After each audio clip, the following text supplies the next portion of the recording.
Good afternoon, good evening to all my dear students. I am CS Shweta and today we are starting with a fresh new chapter, revision of fresh new chapter that is Industrial Dispute Act 1947. Let's start. See, Executive Module 1 SBIL is divided into two parts. Part A, your setting up of business and part B is labor law. Right अब बोलेंगे कि yes we have our exams we know it very well कि SBI is divided into two parts let me make some give some tips to you. There are few chapters in SBIL, especially in first part SBIL, setting up a business. There are 2-3 chapters जिनमें बहुत common बातें करी गई हैं. You will find again Section 8 company, what are the requirements, what are the conditions. Example I'm taking. So at the same time, you'll find few topics which are like same in this chapter also, the other chapter also. तो ऐसे chapters को ना आपको इकट्ठा करना चाहिए और इकट्ठे रिवाइज करेंगे तो आपको लगेगा कि हाँ ये दोनों बहुत जल्दी हो गए. ठीक है, और दोनों इकट्ठे पढ़ेंगे चैप्टर्स तो आपको अच्छा भी लगेगा कि यस एक पढ़ा फिर दोबारा उसका रिविजन भी हो गया. So please I want to give you a advice कि आपके एग्जाम से पहले आप थोड़ा स्मार्टली स्टडी करें. Smart study is like wherein see SBIL में I'm sorting out your revision by giving you these videos wherein you can listen to very important topics, write them down along with me, and your revision of SBIL at least can become easy, right? In other chapters, what you can do is जो भी chapter है आपका आप थोड़ा quick revision करके important topics को लिखें. ठीक है, ऐसा नहीं कि लिखना बिल्कुल नहीं है, लिखना ज़रूर है क्योंकि एग्ज़ाम में सबसे ज़्यादा जो मार्क्स आपके टर्न डाउन होते हैं किसी भी बच्चे के या कोई फेल होते हैं, उसका मेजर रीज़न होता है राइटिंग प्रैक्टिस. मैं बहुत बार बच्चे जब पेपर खुलवाते हैं I have seen their sheets. उनके आंसर्स उनको कॉन्सेप्ट पता होता है, उनको आंसर याद होता है, सेक्शन भी बहुत बार याद होता है, बट वो जो राइटिंग स्किल्स होते हैं ना, कीवर्ड लिख कर आ जाते हैं, पूरा लाइन ठीक से नहीं लिखते हैं, प्रेजेंटेशन ठीक से नहीं करते हैं. That is a very big problem, right? अगर अब आपको ये प्रॉब्लम है कि हम राइटिंग प्रैक्टिस तो कर रहे हैं, अगर हम आंसर लिख रहे हैं हमें चेक नहीं पता कि हम किससे चेक करवाएं, so you have my number in description box. You can connect with me and send me your written answer. I can advise you therein. Okay, so that is not a problem at all. So let's revise our Industrial Dispute Act 1947 now. Right, ये SBIL का labour law का important chapter है, तो इससे question देखा जाता है with respect to definitely with respect to strike. Strike को लेके बहुत बार क्वेश्चन आया हुआ है. So let's study about industrial dispute act 1947. Industrial Dispute Act 1947 is the legislation for investigation and settlement of industrial disputes. Why do you need to resolve industrial dispute? Why there are laws with respect to when it comes to industrial disputes? See, industrial disputes में क्या है, आप किसी भी दो industries या industry में factories establishments के बीच में अगर डिस्प्यूट हो जाए, वर्कमैन स्ट्राइक पे चले जाए या ऐसा कोई माहौल हो जाता है, तो उससे क्या क्या डिस्टर्बेंस आती है, तभी तो ये एक्ट हेल्प करता है और ये एक्ट बनाया गया और इतना इंपॉर्टेंट लेजिस्लेशन है.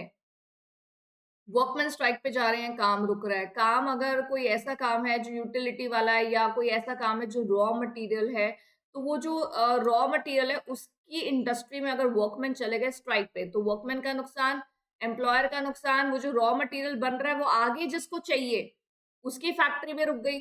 आप मतलब समझिए, अगर कॉटन इंडस्ट्री में स्ट्राइक हो जाए किसी कारणवश, कोई भी लीगल एस्पेक्ट की वजह से उसके वर्कमैन स्ट्राइक पे चले जाएं, तो कॉटन जिसका रॉ मटेरियल है थ्रेड का, और रॉ कॉटन भी बिकती है, मतलब ये सारी इंडस्ट्रीज डिस्टर्ब होने लग जाएंगी. तो dispute anyway, industrial dispute is not at all in favour of anything. ठीक है, उसका बहुत नुकसान ही होता है. तो यहाँ कह रहे हैं इंडस्ट्रियल डिस्प्यूट एक्ट 1947 ये ऐसा लेजिस्लेशन है जो किसके लिए है, investigation and settlement of industrial disputes. It make provision for investigation settlement. This act provides specific guidelines for work committee for both the businesses and all the workmen in advance measures for good working relations. तो यहाँ पे आप जितने भी provisions पढ़ोगे, आप पढ़ेंगे अपने हिसाब से. इंडस्ट्रियल डिस्प्यूट एक्ट में वो सारे प्रोविजंस को कवर करा गया है जिससे कम से कम ऐसे एडवांस मेजर्स लिए जाएं कि डिस्प्यूट कम से कम देखा जाए. ठीक है ना, डिस्प्यूट कम होंगे तो डेफिनेटली जो इंडस्ट्रीज है वो प्रॉस्पर करेंगी. Right, this act extends to whole of India. The act was designed to provide a self-contained code to compel the parties to resort to industrial arbitration and for resolution of existing or apprehended dispute without prescribing statutory norms for varied and variegated industrial related norms, so that forums created for resolution of dispute may remain unhampered by any statutory control and devise rational norms, keeping pace with improved industrial relation. So basically ये इतना आपको technical language learn नहीं करना है, आपको बस इतना बता रहा है कि ये एक सेल्फ कंटेन्ड कोड है जिसमें सारे प्रोविजंस है विद रिस्पेक्ट टू कि फोरम्स कैसे काम करेंगे, कैसे डिस्प्यूट जाना चाहिए, कैसे रेजोल्यूशन देना चाहिए इंडस्ट्रियल्स को, वर्कमेंस को, एम्प्लॉयर्स को, राइट। और ये सारे देखो एक रिटन कोड होता है तो जो ट्राइब्यूनल्स हैं वो भी इतने ज्यादा बर्डन नहीं होते, ठीक है। एक रिटन कोड होता है कि ऐसा होना चाहिए। लॉ हमें क्या देखता है? देखिए हमारे पास ज्यूरिस्प्रूडेंस है, हमारे पास कोर्ट है, लेकिन कोर्ट में हम हर बात के लिए तो नहीं जाते ना, हमारे पास लॉ है जो ऑलरेडी हमारे काफ़ी एक्शंस को गवर्न करता है। तो industrial dispute act is one of those act which is I would say complete act, complete legislation for when it comes to investigation of disputes, right? Type of strike and their legality, that's important topic. अगर इससे 3-4 marks का question आ सकता है कि strike कितने प्रकार की होती है। Stay in, sit down, pen down और tool down strike. Stay in, sit down, pen down, tool down. In such cases, workmen are taking their seat. Stay in, they are in the organization. Sit down, they are taking their seats, but refuse to do the work. Even when asked to leave the premises, they refuse to do. All such acts on the part of workmen acting in combination amount to strike. Since such strikes are directed against the employer, they are also called as a primary strikes. देखिए, काम करते-करते छोड़ दिया, पहले decide करके आए थे कि हम आएँगे पर हम काम नहीं करेंगे। देखिए स्ट्राइक में क्या होता है, जो वर्कमैन होते हैं डेफिनिटली वो एक अपना एक वो बना लेते हैं, एक यूनियन सा बना लेते हैं कि हमने ये करना है। किसी एक जने के, एक पर्सन के एक्शन को तो आप स्ट्राइक नहीं बोल सकते। तो कह रहे हैं if workers are coming to the organisation sitting down but pen down, tool down, so in that case that is called a primary strike, wherein that is a strike against employer where workers are coming, they are taking a space। वो कह रहे हैं हम घर नहीं जाएंगे, हम यहीं बैठेंगे, मैं तुम्हारी बिजली पानी खराब करेंगे लेकिन यहाँ बैठेंगे और काम भी नहीं करेंगे, राइट। ये तो और ही ज्यादा टेंशन वो इरिटेट करने वाली चीज होगी ना कि सामने बैठे हैं तब भी काम नहीं कर रहे। तो stay in, sit down, pen down, tool down, go slow. I think सबसे रुलाने वाली स्ट्राइक यही है। Go slow does not amount to strike but it is a serious case of misconduct, definitely. मतलब आप सोचो कि अगर कोई वर्कर को बोल रहा है कि ये चीज बनानी, तो कितने आराम आराम से ऐसे ऐसे ऐसे चीजें उठा रहा है, सुन रहा है, अनसुना कर रहा है और धीरे धीरे काम कर रहा है। So that is such a that is that is such a irritating thing ना। सोचो तुम्हारे, तुम एम्प्लॉयर और तुम्हारे एम्प्लॉयज ऐसे कर रहे हैं, तुम्हें कैसा लगेगा? तो स्लो, तो go slow, go slow is a very, it doesn't amount to strike क्योंकि वर्कमैन ने काम नहीं छोड़ा, but it's a serious misconduct. Sympathetic strike सबसे ज़्यादा मुझे फ़नी लगती है। और देखते हैं ज़रा। Cessation of work and the support of the demands of workmen belonging to other employer is called sympathetic strike. अभी क्या है ना, वो दोस्तों वाली वो चीज़ नहीं होती है कि वो अरे तुम्हारे एम्प्लॉयर ने ऐसा कर रहा है, तुम स्ट्राइक पे जा रहे हो, हम भी आ रहे हैं तुम्हारे साथ स्ट्राइक करने। भई तुम्हें क्या टेंशन है? ये सिंपैथी क्यों दिखा रहे हो?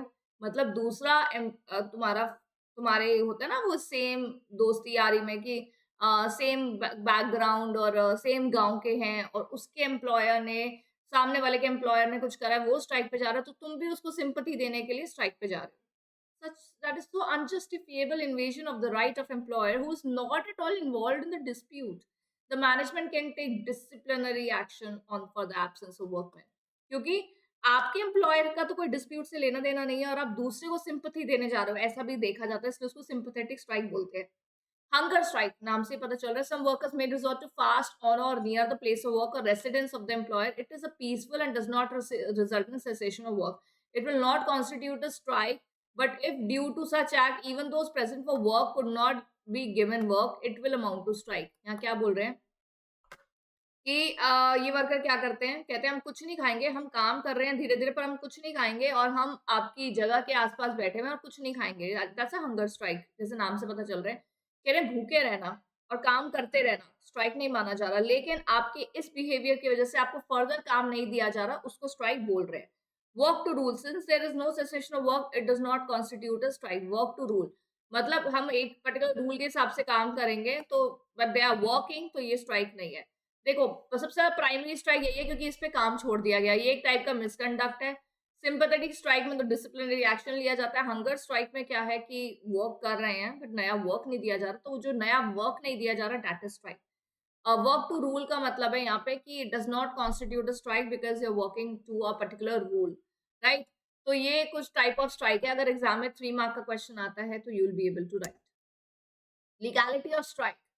The legality of strike is determined with reference to the legal provision in the Act, and the purpose to which the strike was declared is not relevant in directing the legality. Lockout. Lockout means a temporary closing of a place of employment or the suspension of work or the refusal by an employer to continue to employ any number of person employed by him. In lockout, the employer, सबसे पहले temporary closing है lockout का मतलब। दूसरा, employer refuses to continue to employ workmen employed by him even there is no intention to close down the unit बंद नहीं कर रहे लेकिन नए को किसी को रख नहीं रहे। The essence of lockout is the refusal of the employer to continue to employ workmen even if the suspension of work is ordered, it would constitute lockout। अगर सस्पेंशन ऑफ वर्क ऑर्डर कर दिया गया तो उसको क्या बोलेंगे, lockout. But mere suspension of work unless it is accompanied by intention on the part of employer as a retaliation, it will not amount to lockout। तो यहाँ कह रहे हैं कि आपने काम करने से मना कर दिया, एम्प्लॉयर ने बोला मैं काम करने नहीं दूंगा, मैं नया किसी को नहीं रख रहा, मैं टेम्पररी क्लोज कर रहा हूँ ऑर्गेनाइजेशन, उसका कोई भी रीजन हो सकता है, वो लॉकआउट कहलाया जाएगा। ले ऑफ होता है, it is a failure, refusal or inability of employer to give employment due to the following reason to workmen whose name appear on the master rolls of his industrial establishment who may not be retrenched। निकाला नहीं जा रहा तुमको लेकिन बोला जा रहा हम तुम्हें काम नहीं दे पा रहे because of these reason। shortage of coal, raw material and बहुत ज्यादा स्टॉक ऑलरेडी है, मशीनरी खराब हो गई है, नेचुरल कैलेमिटी, बाढ़ आ गई है, अर्थक्वेक आ गया है, फॉर अदर कनेक्टेड रीजन। अभी लॉकआउट ले ऑफ में क्या है, लॉकआउट में क्या है, ऐसे रीजन है जो कंट्रोलेबल है पर तुम फिर भी अपने ऑर्गेनाइजेशन को टेम्पररी क्लोज कर रहे हो और नए किसी वर्कर को नहीं रख रहे हो, सस्पेंड कर रहे हो वर्क को। ले ऑफ में क्या है, यहाँ पे भी, यहाँ पे एम्प्लॉयर इनेबल है, मतलब वो खुद बेचारा is not able to give work to the workers और employ due to any reason, और ये ऐसे रीजन आप यहाँ सुन रहे हो जो एम्प्लॉयर के हाथ में नहीं है, नेचुरल कैलेमिटी, मशीनरी खराब हो गई है, शॉर्टेज हो गई है, ऑलरेडी स्टॉक बहुत ज्यादा पड़ा हुआ है, सो वो कहेगा मैं आपको डेली वेजेस के हिसाब से क्यों रखूं, I am not giving you work, that's a lay off. ठीक है ना। Difference between lockout lay off हो जाए तो बहुत ही अच्छी बात है। Lay off, the employer refuses to give employment due to certain reasons. Lockout में उसका डेलिबरेट, वो देखो आप समझ रहे हो ना, ले ऑफ में वो रिफ्यूज कर रहा है क्योंकि वो खुद मजबूर है। लॉकआउट में वो डेलिबरेटली क्लोजर कर रहा है टेम्परली। ले ऑफ में बिजनेस कंटिन्यूज, बट हाँ कुछ समय के लिए, ड्यू टू वो भी ऐसा रीजन जो जैसे बाढ़ आ गई। अब भाई पता है कि 10 दिन लगेंगे इस पानी को और किसी भी उसको क्लीन करने के लिए रेस्क्यू टीम आएगी और सब होगा, तो पता है कि 10 दिन ये ऑर्गेनाइजेशन नहीं चलेगा। लॉकआउट में क्या है, place of business is close down for a time being. In lockout there is no question of any wages और compensation being paid unless lockout is held to be unjustified. यहाँ कह रहे lockout में कोई payment नहीं होती है क्योंकि काम नहीं कर रहे हो, और डेफिनेटली अगर वो जस्टिफाइड लॉकआउट है तो फिर आपको वेजेस नहीं दी जाएगी। अगर अनजस्टिफाइड लॉकआउट है तो फिर हो सकता है कि आपको पेमेंट ऑफ वेजेस हो जाए। दूसरी बात है ले ऑफ में क्या है, ले ऑफ में नेचुरल कैलेमिटी आई है, कुछ बन नहीं रहा, कुछ बिक नहीं रहा, तो ये वर्कर को ही पता है कि हाँ जितना हो पाएगा एम्प्लॉयर हमें उतना देगा, बाकी कोई वेजेस का बनता नहीं है। Lay off is the result of trade reason but lockout is the reason of collective bargaining. मतलब समझ लो ले ऑफ में क्या है ना, it is a trade reason, shortage of raw material, over stock, stock ज्यादा पड़ा हुआ है, नेचुरल कैलेमिटी, तो ट्रेडिंग नहीं कर सकते ना, अभी बाढ़ आ गई है, अर्थक्वेक आ गया, तो कैसे काम करे। बट लॉकआउट क्या है, वो एक कलेक्टिव बार्गेनिंग है, मतलब एम्प्लॉयर एक डेलिबरेट एक्शन कर रहा है कि हाँ मैं तुमको नहीं काम दे रहा। Lockout is subject to restriction and penalties but there is no case of lay off. देखो लॉकआउट में तो पेनल्टी लग सकती है कि अगर आप अनजस्टिफाइड लॉकआउट कर रहे हो और सिर्फ एम्प्लॉयज को परेशान करने के लिए कर रहे हो तो आपके ऊपर पेनल्टी लग सकती है, बट ले ऑफ में आपने जनरली बड़े जेन्युइन रीजन सुने हैं तो उसमें पेनल्टी नहीं लगती है।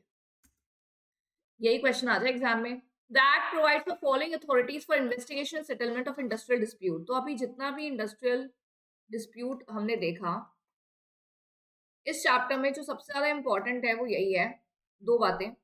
एक तो कौन है, कौन सी ऐसी संस्थाएं हैं, कौन सी ऐसी अथॉरिटीज है गवर्नमेंट द्वारा जो इंडस्ट्रियल डिस्प्यूट को कंट्रोल करने में मदद करती है। दूसरा इंपॉर्टेंट टॉपिक है provisions with respect to strike. तो ये दोनों टॉपिक्स हम अच्छे से करेंगे और इन्हीं से क्वेश्चन आ जाए, इससे अच्छा कुछ नहीं हो सकता। और इजी आना है तो difference between lockout and lay off आ जाएगा, तो वो भी हमने कर लिया। सो अथॉरिटीज में work committee, conciliation officer, board of conciliation officer, inquiry, tribunal, industrial tribunal, national tribunal. कोई वर्ड नहीं बन रहा, तुम ये मत देखो कि मैं यहाँ पे फर्स्ट लेटर लिख रही हूँ तो कोई एक्रोनिम बन रहा है, कोई एक्रोनिम नहीं बन रहा, जरा कॉमन सेंस यूज करो। तो सबसे पहले एक अथॉरिटी जो बड़े ग्राउंड लेवल पे, वर्क कमेटी। मतलब कमेटी क्या, कमेटी लोगों का समूह है। मतलब देखो जैसे तुम्हारे ना तुम्हारी लड़ाई हो गई है किसी से, ठीक है, स्कूल में। तुमने अपने मम्मी को बताया, मम्मी ने उसकी आपकी मम्मी ने उसकी मम्मी से बात करी एंड बड़े ग्राउंड लेवल पे चीज ठीक हो गई। फिर उसने आपको पोक करा, परेशान करा, तो आपने क्लास के मॉनिटर को बोला, हेड ऑफ द क्लास जो भी है जिसको रिस्पॉन्सिबिलिटी है to take into the issues of clash in class, उसको बोला तुमने। वहां पे भी बात नहीं बनी। उससे ऊपर अथॉरिटी तुम्हें लगा तुम्हारी सब्जेक्ट टीचर, वहां बात नहीं बनी। फिर क्लास टीचर, वहां बात नहीं बनी, तो प्रिंसिपल तक बात जाएगी ना, ठीक है। अब प्रिंसिपल से ऊपर अगर स्कूल के ट्रस्टी पे बात चली गई, कुछ ऐसे भी हो सकता है ना। तो आप सोचो हायरार्की है। हायरार्की का एक वो है कि हाँ ग्राउंड लेवल पे कौन डिस्प्यूट रिजॉल्व कर रहा है, फिर उसके ऊपर ऐसा। तो जरा यहाँ पे देखिए ध्यान से, आपको ये आराम से याद हो जाएगा। याद करना है आपको वर्क कमेटी और नेशनल ट्राइब्यूनल। कितने हैं ये? 1 2 3 4 5 6 एंड 7, ठीक है। पहला आपको याद रखना है, पहला पहला कौन है? Work committee. तो ये वर्क कमेटी आपको पता चल रहा है कि ये बड़ी मतलब ग्राउंड लेवल पे हमारा डिस्प्यूट जो है, ये ऐसी अथॉरिटी बड़े ग्राउंड लेवल पे डिस्प्यूट को रिजॉल्व करवाएगी, ठीक है। लास्ट में कौन है? National tribunal. दूसरा ये दो को बस याद रखिए। वर्क कमेटी तक बात नहीं बनती तो फिर देखो किसी भी इंक्वायरी, मतलब यहाँ पे इंडस्ट्रियल डिस्प्यूट को रिजॉल्व करने के लिए कमेटी है, लोगों का समूह। उसके बाद कंसिलिएशन ऑफिसर्स हैं जो कंसाइल कर रहे हैं दोनों पार्टीज को बिठा के। उसके बाद भी बात नहीं बनती तो इंक्वायरी बैठेगी, फिर तुम ट्राइब्यूनल के धक्के खाओगे, ठीक है। एंड एंड में नेशनल ट्राइब्यूनल है। तो आप यहाँ पे इसकी हायरार्की लिखेंगे, वर्क कमेटी है, फिर आपके कंसिलिएशन ऑफिसर्स जो क्या करेंगे, ऑर्गेनाइजेशन एस्टैब्लिशमेंट में आकर वहां पे रिजॉल्व करने के हेल्प करेंगे। इनके बोर्ड तक बात जाएगी, board of conciliation.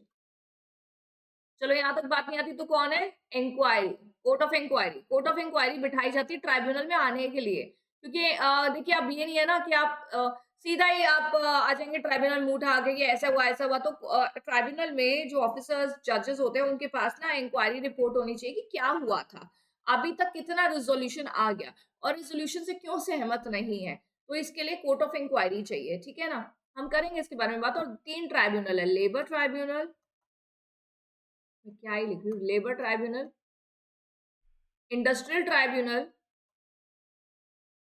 One of my student, उसका ना ऐसा मैसेज आया, हेलो मैम, हाय। मैंने पूछा हाउस रिवीजन गोइंग ऑन, सब बढ़िया। कहती मैम आपकी हैंडराइटिंग बहुत खराब है। मैंने कहा तो कोई नहीं, मेरा पेपर हो चुका है, मैं सीएस बन चुकी हूँ, तुम अपनी हैंडराइटिंग पे ध्यान दो। अब ये तो देखो आपको समझ में आ रहा है ना, आ रहा है ना समझ में। नहीं आ रहा तो थोड़ा ध्यान दो, वहां पे लिखा हुआ भी है, मैं सिर्फ उसी को दोबारा लिखा है। वर्क कमेटी, पहले 3 तो ना ऑफिसर्स ऑफिसर्स में ही बात घूम रही है। उसके बाद कलेश पड़ गया तो इंक्वायरी एंड देन ट्राइब्यूनल्स, ठीक है ना। तो यहाँ पे सबसे पहले वर्क कमेटी, अगर मैं देखूँ ना यहाँ पे, ये देखो इंक्वायरी से पहले है छोटे लेवल 3, इंक्वायरी के बाद है बड़े लेवल ट्राइब्यूनल्स। याद करो तुम, ठीक है ना। देखो याद तो करना है ना, और याद करना तो तुमको है ना, मुझे नहीं करना, और लिखना भी आपको ही है। I can just let you know and I can just let you make you understand and give you some clue as to how to as to make your learning a better and make your learning easier, right? So work committee, cancellation officer, board of cancellation, inquiry officer, labor tribunal, national tribunal, your industrial tribunal, and then national tribunal. अच्छा मुझे एक बात बताइए, अभी आगे ना आंखें बंद करके आप ये सारे अथॉरिटीज बोलिए। मैं कहती हूँ आराम से, अगर एग्जाम में यही क्वेश्चन आ गया कि अथॉरिटीज के बारे में बताइए, ज्यादा मार्क का क्वेश्चन आ गया, तो आप बहुत अच्छे से लिख पाएंगे। कौन कौन सी अथॉरिटीज इन्वॉल्व है? हाँ, ये तो वर्क कमेटी है, बट याद करिए, work committee, consolation officer, board of consolation, ये तीन कम छोटे लेवल पे। फिर आ जाती है इंक्वायरी, कोर्ट ऑफ इंक्वायरी। उसके बाद क्या है हमारा? Labour tribunal, industrial tribunal and national tribunal. चलो एक एक करते हैं, they all are connected to each other, so please. Section 3 बोलता है अप्रोप्रिएट गवर्नमेंट में बी जनरल और स्पेसिफिक ऑर्डर निकाल के employ require the employer to constitute and prescribe manner of work committee in industrial establishment, जहाँ पे कितने worker हैं? 100 या 100 से ज्यादा। जब भी मैं 100 वर्कर सुनती हूँ ना, तो हमें दो बातें याद आनी चाहिए। अच्छा, ऐसी कौन सी दो बातें हैं मैम? याद करो, तुम्हें भी याद आएंगी। जिस भी एस्टैब्लिशमेंट में 100 या 100 से ज्यादा वर्कर हैं,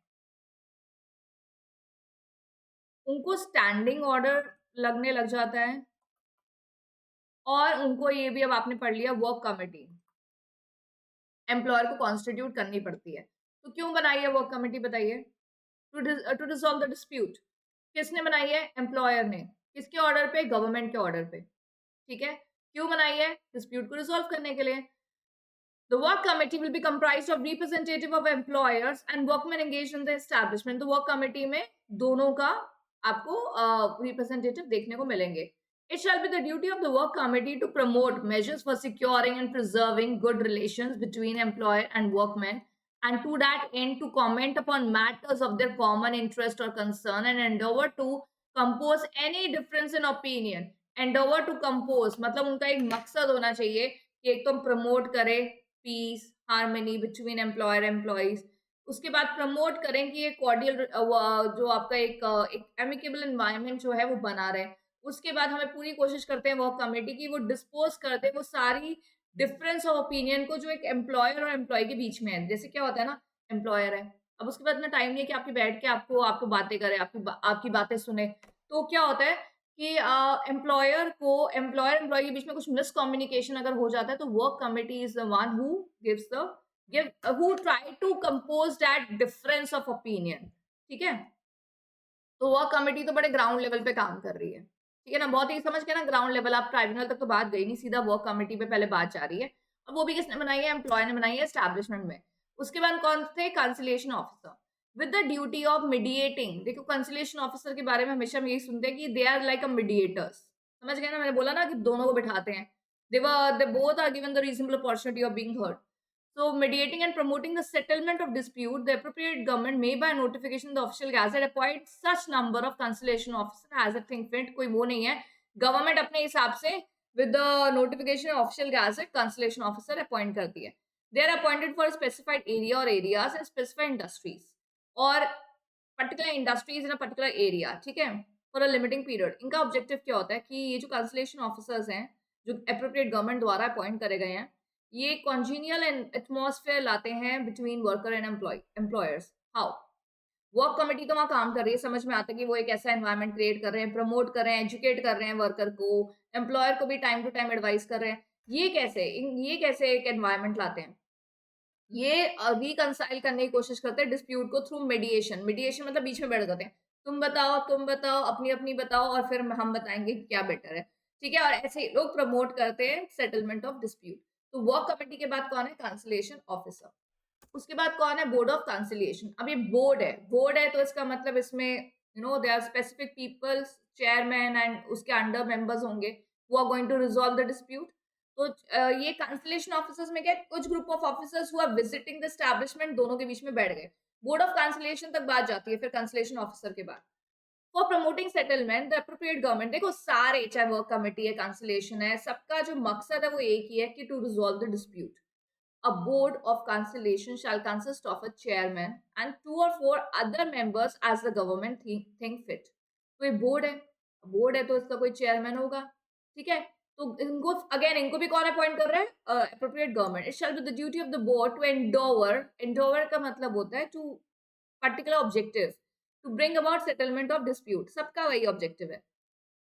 without delay, investigate into dispute and all matters affecting the merits and right settlement। अच्छा, अब आप कहोगे मैम यही काम तो वर्क कमेटी कर रहा था, यही काम तो कंसलेशन ऑफिसर कर रहा था, तो बोर्ड ऑफ कंसलेशन में क्या है? अब एक जैसे मैंने आपको अपने आपके स्कूल का आपको बोला कि आपका एक दोस्त के साथ लड़ाई होती है, तो सबसे पहले आप अपनी मम्मी को रिज़ॉल्व लाते हो बीच में, then head of the class and then subject teacher, then school teacher and then principal.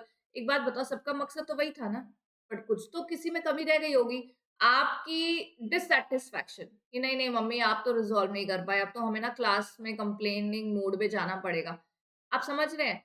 तो एक अभी आपकी मम्मी का भी एक दायरा है, वो एक एक एक एक पर्टिकुलर एम्बिट में ही आपका डिफेंस कर सकती है, ठीक है ना? बट एक जो बड़ा डिफेंस है, जो एक टीचर या क्लास टीचर या प्रिंसिपल ले सकती है उस बच्चे के अगेंस्ट जो आपको परेशान कर रहा है, तो अलग है ना वो। तो जो चीज़ वहाँ रिज़ॉल्व नहीं होगी क्लास मॉनिटर और मम्मी तक, तो वो आगे जाना पड़ेगा।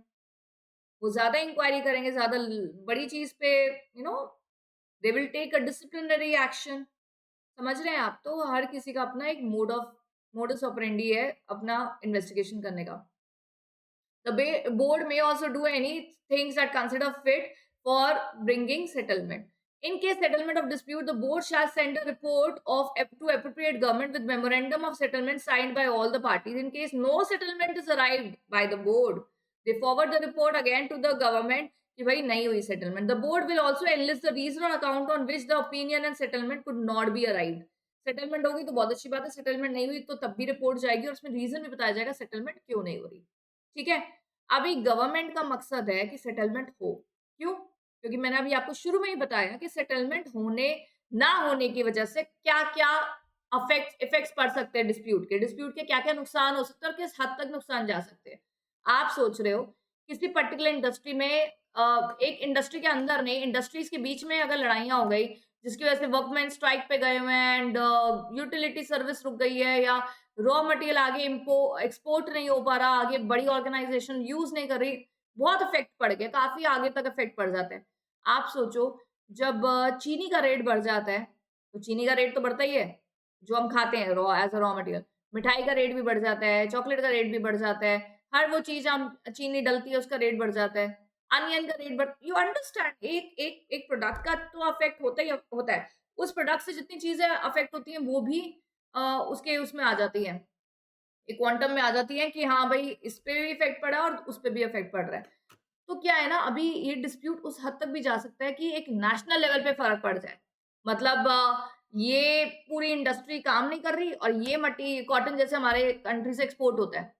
एक्सपोर्ट पे फ़र्क पड़ेगा, एक्सपोर्ट पे फ़र्क पड़ेगा, जीडीपी पे फ़र्क पड़ेगा। तो आप सोचो ना कि डिस्प्यूट कहाँ से कहाँ पहुँच गया।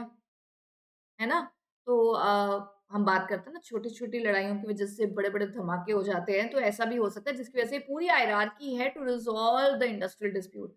Work committee, conciliation, board of conciliation. ठीक है? यहाँ तक बात नहीं होती तो एप्रोप्रिएट गवर्नमेंट बोलती है कि भाई ये क्या है मतलब वर्क कमिटी नहीं सॉल्व कर पाई, कंसिलिएशन ऑफिसर वहाँ गया तो सॉल्व नहीं कर पाया, बोर्ड ऑफ कंसिलिएशन ने रिपोर्ट में रीज़न लिख दिए हैं कि रिज़ॉल्यूशन नहीं आ रहा है। फिर आएगी inquiry, court of inquiry. According to section 6 the appropriate government may as occasion arises शादी का ओकेज़न नहीं है, मतलब रीज़ अगर बनती है वहाँ तक बात पहुँच जाती है तो by notification constitute a court of inquiry into matters appearing connected with or relevant to industrial dispute. A court may consist of one independent person of such number of independent person जो government इनको रखेगी, consist of two more members, one of them shall be a chairman. ये इनका काम क्या होगा जैसे नाम से पता चला it is the duty of the court to inquire into the matters and submit the report to the government ordinarily with in a period of 6 months from the commencement of inquiry. So पहले तो ये court of inquiry बना कौन रहा है appropriate government कब बना रही है occasional as the reason arises otherwise नहीं बनाती। बनाने के पीछे इंडिपेंडेंट पर्सन होना चाहिए, दो या दो से ज्यादा चार मेंबर हो सकते हैं उनमें से एक चेयरमैन बना दिया। ठीक है, इनका काम क्या होता है? अच्छा, अब एक बात बताओ, यहाँ क्वालिफिकेशन या ये सब नहीं बताया। अगर आप appropriate government court of inquiry बना रही है तो लोग वही रखेगी जो इंडस्ट्री की नॉलेज रखते हो, एमिनेंट नॉलेज रखते हो। ठीक है ना? तो वो होगा। उसके बाद कोर्ट ऑफ इंक्वायरी को बोला जाएगा कि जो भी रिपोर्ट बना रहे हो 6 महीने में सबमिट कर देना एप्रोप्रिएट गवर्नमेंट को। ठीक है, वो कर देंगे। The period within which the report is to be submitted is not mandatory and the report may be submitted even the beyond that depends, right? अच्छा, अब यही रिपोर्ट जो बनी है जो गवर्नमेंट के पास आई है under section 7 appropriate government is empowered to constitute one or more labor court for adjudication of industrial dispute relating to any matter specified in second schedule and for performing such other function as may be assigned. इसी act के second schedule में जो जो matters दिए गए हैं वो कहाँ जाएंगे? LC, labour code. Labor court shall consist of one person only to be appointed by appropriate government. A person shall not be qualified for appointment as presiding officer of a labor court unless. अभी court तक बात क्यों जा रही है? क्योंकि board of consolation की report में आए थे रीजंस. उनके रीजन के बिहाफ पे कोर्ट ऑफ इंक्वायरी तैयार करी गई थी, जिसने क्या करा था? इंक्वायरी रिपोर्ट बना के दी अप्रोप्रिएट गवर्नमेंट को. अब कोर्ट ऑफ इंक्वायरी क्यों आया? Why not board of conciliation के बाद ही सीधा labour court? Because court would want a particular format and inquiry report कि भाई एक्चुअल में मसला क्या है. ठीक है, एंड क्या क्या रीजन है. तो रीजन तो बोर्ड ऑफ कंसलेशन ने दे दिए थे कि भाई ये रीजन है, इनका सेटलमेंट नहीं हो रहा. कोर्ट ऑफ इंक्वायरी ने हर एक रीजन पे इंक्वायर करा एंड रिपोर्ट तैयार करी. लेबर कोर्ट में प्रिसाइडिंग ऑफिसर बैठे होते हैं and he is going to decide he is going to pass the order with respect to the dispute. अभी जो प्रिसाइडिंग ऑफिसर है ये कौन है? डेफिनेटली ये ही इज और हैज बीन अ जज ऑफ हाई कोर्ट, इस लेवल के हैं प्रिसाइडिंग ऑफिसर. और he has been for a period not less than 3 years been a judge or additional district judge. तो या तो आप हाई कोर्ट के जज की क्वालिफिकेशन रखते हो या फिर आप 3 साल से कम का एक्सपीरियंस नहीं रहा है, मतलब 3 साल से ऊपर का एक्सपीरियंस होना चाहिए आपको एज अ डिस्ट्रिक्ट जज और as a judicial office in India for not less than 7 years. तो 3 साल का यहाँ एक्सपीरियंस है, 7 years तक आपने जुडिशियल ऑफिस में एज अ एक्सपीरियंस गेन करा हुआ है. Presiding officer of a labor court constituted under any other provincial act or state act for not less than 5 years. या तो आप किसी और लेबर कोर्ट के प्रिसाइडिंग ऑफिसर रह चुके हो 5 साल तक, नॉट लेस देन 5 years मतलब 5 या उससे ज्यादा ईयर्स तक, तो आप लेबर कोर्ट के प्रिसाइडिंग ऑफिसर बन सकते हो. ठीक है, अच्छा ये करेंगे क्या? डेफिनेटली ये आपको ऑर्डर पास करेंगे, इंक्वायरी रिपोर्ट देखेंगे. अगर यहाँ तक बात नहीं बनती, industrial tribunal. The appropriate government may constitute one और more industrial tribunal for the adjudication of industrial dispute relating to matters specified in second schedule और third schedule and performing other functions. अभी देखो, अगर आपका सेकंड शेड्यूल का आपका है तो यही प्रेफर करा जाता है कि आप लेबर कोर्ट जाओ. अगर आपका सेकंड शेड्यूल का या फिर सेकंड शेड्यूल या फिर थर्ड शेड्यूल का डिस्प्यूट है, मतलब शेड्यूल में डिस्प्यूट्स लिस्ट करे गए हैं, अगर डिस्प्यूट थर्ड शेड्यूल में फॉल करता है तो आपको लेबर कोर्ट नहीं जाना, सीधा कहाँ जाना है? Industrial tribunal. A tribunal shell consist of one person only appointed by appropriate government. वो पर्सन की क्वालिफिकेशन देखिए. Again, he is or has been a judge of high court, same, has been not less than 3 years, been a district judge or additional judge. Appropriate government if so think fit appoint 2 person as assessors advising the tribunal. ठीक है, main person या 2 person और है, समझ में आ गया. लेकिन यहाँ पे कहाँ तक है आपका? सिर्फ डिस्ट्रिक्ट जज तक. वो आपका लीगल सर्विस वाला पॉइंट नहीं है और has been a presiding officer वाला पॉइंट भी नहीं है. इंडस्ट्रियल ट्राइब्यूनल का अगर प्रिसाइडिंग ऑफिसर बनना है, या तो आप हाई कोर्ट के जज हैं या रह चुके हैं, या फिर आपने एज अ डिस्ट्रिक्ट जज 3 साल सर्व करे हैं. ठीक है, लेबर कोर्ट में 2 और क्वालिफिकेशन थी. नेशनल ट्राइब्यूनल, अभी देखो यहाँ पे कौन से डिस्प्यूट लिए जाते हैं. Central government alone has been empowered. Only central government has a power to constitute national tribunal for the adjudication of industrial dispute. For the adjudication मतलब resolve करना dispute. Involve question of national importance की बात जब आ जाती है, जहां पे ऐसी इंडस्ट्रीज इन्वॉल्व है जो एक स्टेट से ज्यादा स्टेट को अफेक्ट कर रही है. नेशनल ट्राइब्यूनल में भी एक ही person appointed by not appropriate government, central government. और इसमें कौन है? A person shall not qualified for appointment as presiding officer national tribunal unless he is और हैज बीन अ जज ऑफ हाई कोर्ट. ये सब में सेम है, ये तीनों ट्राइब्यूनल में सेम है. सेंट्रल गवर्नमेंट में if think fit 2 person as assessors उसको एडवाइस करने के लिए. हमने कितने ट्राइब्यूनल करे? हमने 3 बात करी, labour court, industrial tribunal, national tribunal. Labour court में डिस्प्यूट कौन से आते हैं? सेकेंड शेड्यूल वाले. इंडस्ट्रियल ट्राइब्यूनल में डिस्प्यूट कौन से आते हैं? सेकेंड या फिर थर्ड शेड्यूल वाले. नेशनल ट्राइब्यूनल में डिस्प्यूट कौन से हो रहे हैं? Any dispute that is harming national importance or that is involving more than one states, right? उसके बाद प्रिसाइडिंग ऑफिसर की बात करी जाए तो लेबर कोर्ट में 4 क्वालिफिकेशन है. एक तो हाई कोर्ट के जज हैं या रह चुके हैं, 3 साल उन्होंने अगर 3 साल उन्होंने कोई एज अ लीगल सर्विस दी है तो, 7 साल से कम उन्होंने ज्यूरिस्प्रूडेंस या जुडिशियल काम करे हैं तो, और अगर वो किसी और लेबर कोर्ट के प्रिसाइडिंग ऑफिसर रह चुके हैं 5 साल तक तो वो लेबर कोर्ट में प्रिसाइडिंग ऑफिसर बन सकते हैं. इंडस्ट्रियल ट्राइब्यूनल में सिर्फ 2 थे. एक तो आपका था कि हाई कोर्ट के जज, दूसरा था आपका 3 साल वाला. यहाँ पे आपको नेशनल ट्राइब्यूनल में सिर्फ बोला जा रहा है कि प्रिसाइडिंग ऑफिसर वही हो सकता है जो हाई कोर्ट का जज रहा है, तो रिड्यूस हुई है क्वालिफिकेशन। वहां 4 थी, इंडस्ट्रियल ट्राइब्यूनल में 2 थी और नेशनल ट्राइब्यूनल में सिर्फ 1 ही है। ठीक है, तो एक बार अपने आप को दोहराएंगे तो आपको याद हो जाएगा। And it's very important question from the exam point of view. Strikes and lockout. Strikes and lockouts are two weapons in the hands of worker and employers respectively. Yes, of course, workers के तो हाथ में है ही strikes, which they can use press their viewpoints in the process of collective bargaining. Worker के हाथ में strike, employer के हाथ में लॉकआउट। कहेगा जाओ निकलो, मैं तुम्हें बर्दाश्त नहीं कर पा रहा, तुम मेरी बात नहीं सुनते हो तो मैं लॉकआउट कर रहा हूँ। और वर्कर कहेगा कि एम्प्लॉयर हमारी बात नहीं सुन रहा तो हम स्ट्राइक कर रहे हैं। General prohibition of strikes and lockout. तो यहाँ कह रहे हैं ठीक है, स्ट्राइक आपका राइट है, लॉकआउट आपका राइट है। मतलब स्ट्राइक किसका राइट है? वर्कर का। लॉकआउट किसका राइट है? एम्प्लॉयर का। ठीक है ना, वो लॉकआउट कर सकता है। ले ऑफ नहीं बोल रही मैं, क्या बोल रही हूँ? लॉकआउट। ले ऑफ क्या था? ले ऑफ था cessation of work due to reason specified, जो हमने बात करी थी, वो फ्लड, अर्थक्वेक, स्टॉक बहुत ज्यादा पड़ा है, रॉ मटेरियल अभी तक आया नहीं, एसेट्रा एसेट्रा। ठीक है, तो वो तो ले ऑफ है, ले ऑफ की बात नहीं हो रही, क्योंकि ले ऑफ के पीछे रीजन है। लॉकआउट है कि जब एम्प्लॉयर कुछ कह रहा है वर्कर को, वर्कर नहीं कर रहे हैं, तो एम्प्लॉयर के पास भी राइट है, वो क्या कर सकता है? लॉकआउट। और वर्कर अगर अपनी बात आगे रखना चाहते हैं, कलेक्टिव बार्गेनिंग, तो उसके पास क्या राइट है? स्ट्राइक। तो यहाँ पे पढ़ते हैं दोनों के प्रोविजन, ये एग्जाम में आ सकता है। No workman who is employed in any industrial establishment shall go on a strike in breach of contract, and no employer of any workman shall declare a lockout, जब तक ये सारे प्रोविजन फॉलो नहीं होते। जरा पढ़े। During the pendency of conciliation और proceeding before a board. Board, conciliation board के सामने कोई आपकी कंसिलिए आपका पेंडिंग चल रहा है, आपका कोई डिस्प्यूट, तो उस दौरान आप स्ट्राइक और लॉकआउट नहीं डिक्लेयर कर सकते। ठीक है, कोई भी लेबर कोर्ट ट्राइब्यूनल में पेंडेंसी चल रही है and months after the conclusion of proceedings, आप उस दौरान बिल्कुल भी स्ट्राइक लॉकआउट डिक्लेयर नहीं कर सकते। आर्बिट्रेशन प्रोसीडिंग चल रही है बिफोर आर्बिट्रेटर, तो अगर मेरे को यहाँ पे पेंडेंसी चल रही है किसके बीच में? कंसिलिएशन प्रोसीडिंग, कोर्ट ट्राइब्यूनल्स में, आर्बिट्रेटर्स में, बिल्कुल भी आप स्ट्राइक लॉकआउट नहीं कर सकते।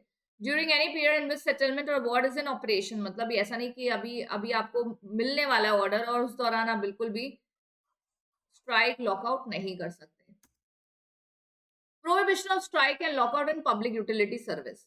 The above mentioned restriction on strike and lockouts are applicable to both utility service and non-utility service.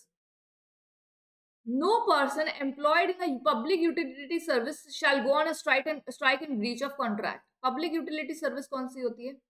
जैसे पानी जल बोर्ड जो होते हैं, वो स्ट्राइक पे चले गए, भैया पानी नहीं मिलेगा। ऐसी चीजें जो एक पब्लिक यूटिलिटी सर्विस है। ठीक है, तो आप पब्लिक यूटिलिटी सर्विस वाले स्ट्राइक पे नहीं जा सकते हो without giving notice to the employer और in after with in 6 weeks before striking. मतलब 6 हफ्ता पहले ही बता दोगे कि देखो हम स्ट्राइक पे जाएंगे 6 हफ्ते के बाद। With in 14 days of giving such notice, that is a period of 14 days must have elapsed from the date of notice to the day or to the date of strike.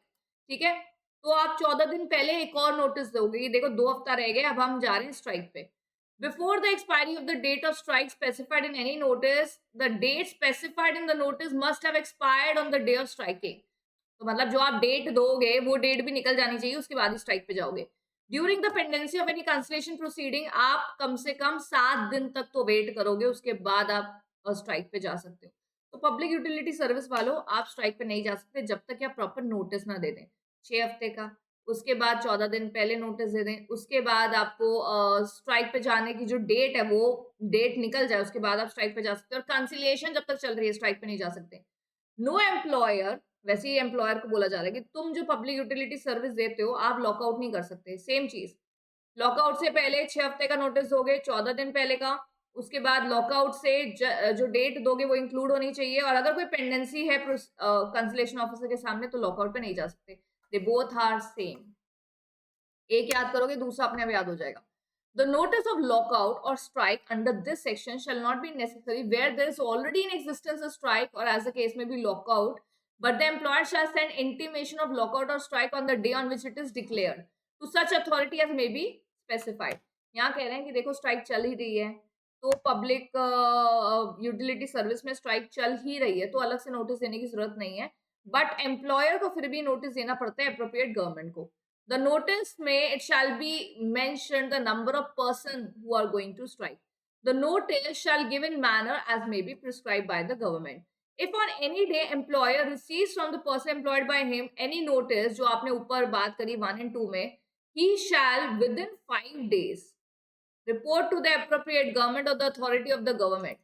जैसे employer को notice आया कि मैं strike कर रहा हूँ, sorry, employer को notice आया एम्प्लॉइज का कि वो स्ट्राइक पे जा रहे हैं, तो एम्प्लॉयर 5 दिन के अंदर अंदर उस नोटिस को किसको भेजेगा? अप्रोप्रिएट गवर्नमेंट को। ठीक है ना? देखिए, ये बातें मैंने तो जल्दी जल्दी बोल दी, लेकिन याद तो आपको रखनी है। तो प्लीज पहले पहले दो सब सेक्शंस को आप ध्यान ऐसे रखिए कि ये एक प्रोहिबिशंस है पब्लिक यूटिलिटी सर्विस में। सबसे पहले तो आपको रिस्ट्रिक्शन लगाई जा रही है स्ट्राइक और लॉकआउट में कुछ पर्टिकुलर पीरियड्स में, जैसे pendency of in conciliation, pendency in labor court tribunal, pendency in arbitrator, या कोई सेटलमेंट ऑफ अवार्ड है, तो तब तक आप बिल्कुल भी स्ट्राइक लॉकआउट नहीं कर सकते हो। क्यों करोगे? अभी पहले कंसिलिएशन तो होने दो। दूसरा, पब्लिक यूटिलिटी सर्विस में दो बातें करी गई हैं। एम्प्लॉइज, तुम बिना नोटिस के स्ट्राइक पे नहीं जाओगे, पब्लिक यूटिलिटी सर्विस है। एम्प्लॉयर, तुम बिना नोटिस दिए लॉकआउट नहीं करोगे, पब्लिक यूटिलिटी सर्विस है। और दोनों के period of notice are same, right? तो वो एक लर्न करेंगे, दूसरा हो जाएगा। उसके बाद कह रहे हैं कि नोटिस की जरूरत तब नहीं पड़ती जब ऑलरेडी स्ट्राइक चल रही है। नोटिस में नंबर ऑफ पर्सन मेंशन होने चाहिए, notice as per the manner होना चाहिए, और एम्प्लॉयर को जब नोटिस मिलता है तो वो 5 दिन में अप्रोप्रिएट गवर्नमेंट को बताता है। ठीक है? इलीगल स्ट्राइक किसको बोलते हैं? जो लॉ के हिसाब से नहीं है। Strike shall be illegal if it is commenced और declared in contravention of section 22-23, जो अभी आप पढ़कर आए हो। It is continued in contravention of order, जो गवर्नमेंट ने पास करा है उसके ऑर्डर के विरुद्ध है। Where a strike or lockout in pursuance of industrial dispute has already commenced and it is in existence at the time of reference to the dispute to board, arbitrator, labor court or tribunal, the continuance of strike shall not be deemed to be illegal। ये point समझ रहे हैं आप? क्या हुआ? Strike पे पहले चले गए, मसला बाद में गया ट्राइब्यूनल में या कंसिलेशन या आर्बिट्रेटर के पास, बाद में गया, तो वो स्ट्राइक इलीगल नहीं मानी जाएगी। क्योंकि अभी आपने पीछे क्या पढ़ा कि अगर कंसिलेशन के दौरान आप स्ट्राइक करते हो तो रिस्ट्रिक्टेड है, प्रोहिबिटेड है। बट अगर स्ट्राइक पहले चल रही है और ये केस रेफर बाद में हुआ है तो वो स्ट्राइक इलीगल नहीं होगी। Lockout declared in consequence of illegal strike और strike declared in consequence of an illegal lockout shall not be deemed to be illegal. क्या बढ़िया पॉइंट है ना? दोबारा सुनो, हमारे तो ऊपर से निकल गया मैम। यहाँ कह रहे हैं इलीगल स्ट्राइक हुई,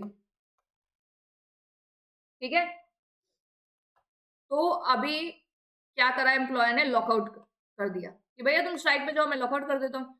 तो इलीगल स्ट्राइक पे जो लॉकआउट होता है वो इलीगल नहीं माना जाएगा। A lockout declared in consequence of illegal strike, या फिर इलीगल लॉकआउट होता है, जो एम्प्लॉयर है वो इलीगल लॉकआउट कर देता है, ठीक है, तो वर्कर ने बोला हम भी स्ट्राइक पे जा रहे हैं, और strike declared in consequence of illegal lockout shall not B illegal. समझ रहे हो? इलीगल स्ट्राइक हुई, उसकी वजह से लॉकआउट हो गया, तो वो लॉकआउट इलीगल नहीं माना जाएगा। इलीगल लॉकआउट हुआ जिसकी वजह से स्ट्राइक हुई, तो वो स्ट्राइक इलीगल नहीं मानी जाएगी। समझ गए? Penalties, penalties for illegal strike. अब वर्कमैन, अच्छा इलीगल स्ट्राइक तो वर्कमैन ही करेगा ना, तो अगर वो इलीगल स्ट्राइक करते हैं तो उनको कितना पैसे लगते हैं? 50 रुपीज, और विद 1 महीने की जेल हो सकती है। जेल में पुलिस उठा के ले जाती है, जेल में बंद कर देते 1 महीने के लिए, और 50 रुपए लग जाते हैं, या और with both. Penalty for illegal lockout तो ये लग रही है एम्प्लॉयर के ऊपर, तो 1 महीने की जेल हो सकती है और 1000 रुपीज, इनके लिए 50 रुपए। ये एम्प्लॉयर है ना, तो इसके लिए 1000, मतलब लुक एट माई 1000 नहीं 1000। Penalty for investigation. Now, a person who instigates or incites others to take part in otherwise act in furtherance of a strike or lockout, which is illegal, that person shall be punishable with imprisonment which may extend to 6 months and 1000 rupees। वो इंसान है जो instigate करे, हाँ strike पे चलो, strike पे चलो, एक होते हैं ना, तो उनको भी 6 महीने की जेल हो सकती है और 1000 रुपए fine. Penalty for giving financial aid to illegal strike. धरने पे बैठ जाओ, होर्डिंग्स लगा रहे हो, वो तंबू वंबू जो टेंट वेंट होता है उसको कोई फाइनेंस कर रहा है, बताओ, मतलब स्ट्राइक की फाइनेंसिंग कोई कर रहा है, तो उसको भी 6 महीने की जेल हो सकती है, 1000 रुपए फाइन। ठीक है? Penalty for breach of settlement और अवार्ड, मतलब कंसलेशन बोर्ड ने या ट्राइब्यूनल्स ने कोई आपको अवार्ड सुनाया, मतलब कोई डिसीजन सुनाया और आप उसको नहीं करते हैं, अगर वर्कर नहीं करते हैं, तो क्या करा जाएगा? Any person commits a breach of what should be punishable with imprisonment of 6 months और विद अ फाइन और both, where the breach is continuing for further fine which may extend to 200 rupees for every day. जिस दिन भी आप एक एक दिन जो निकाल रहे हो उसके पर डे 200 रुपए फाइन लगेगा। कॉन्फिडेंशियल इंफॉर्मेशन डिस्क्लोज कर देते हैं अगर आप उस दौरान, तो 6 महीने की जेल और 1,000 रुपए फाइन। तो आपको एक बात समझ में आ रही है? इस चैप्टर में 6 महीने की जेल और 1,000 रुपए फाइन काफियों का है। तो अगर एग्जाम में आप आंसर लिखते हो इस चैप्टर में से, तो लास्ट में you can right a penalty. Penalty for closure without notice: an employer who closes down any undertaking without complying with the provision of the section which we have read, then he may be punished for 6 months or with a fine which is 5,000 rupees. Penalty for other offences, ये बड़ी important है कि कोई भी और offence ऐसा हुआ है जो कॉन्ट्रवीन कर रहे हैं आप, तो 6 महीने की जेल, 1,000 रुपए फाइन। तो 6 महीने की जेल, 1,000 रुपए फाइन, इस एक्ट का याद रखिए, so that whenever you have to close the answer you can write that penalty. Where a person committing an offense under this section is a company, वो एक कंपनी है, तो जो भी पर्सन उसके पीछे रिस्पॉन्सिबल होगा, like every director, manager, secretary, agent और officer of a company, he shall until unless वो प्रूव कर दे कि वो ऑफेंस नहीं है, he is not guilty of offence, तो अलग बात है, नहीं तो उसके ऊपर भी पेनल्टी लगाई जाती है। So this was about Industrial Dispute Act. I think we have covered everything. We have discussed everything. And after watching the video, at least you will be able to grasp and you will be able to learn better, which you would have not otherwise. अगर आप ऐसे notes open कर रहे होते, ऐसे ऐसे read कर रहे होते, तो आपको 2 पेज के बाद नींद आ जाती। पर सुनने से क्या होता है ना, at least you will be able to grasp, right? And हम बाय डिफॉल्ट सुन ज्यादा पाते हैं rather reading, okay? And write few answers, prohibition restriction आप लिख के करिए। एंड वर्क कमेटी, और उसका याद करने के लिए थोड़ा सा चार्ट वार्ट से आप याद कर सकते हैं, नॉट खाने वाली चार्ट, चार्ट्स बनाकर वर्क कमेटी। चलो लेट्स रिवाइज दो 7। That's work committee, conciliation officers, board of conciliation, court of inquiry, industrial tribunal, उसके बाद sorry labour court, industrial tribunal, and 7th is national tribunal, right? So you have to learn, it's an important question from the exam point of view. Chaliye, I'll see you in the next class with the revision of new chapter. Till then, please study hard, control your anxiety, be be stressful, avoid your stress. The more you stay calm and avoid your stress, you will feel more better and you will be able to learn. They are just exams, not कोई rocket science नहीं है आपके लिए, exams ये हो जाएंगे, right? चलिए, I'll see you in the next class, students. Thank you so much.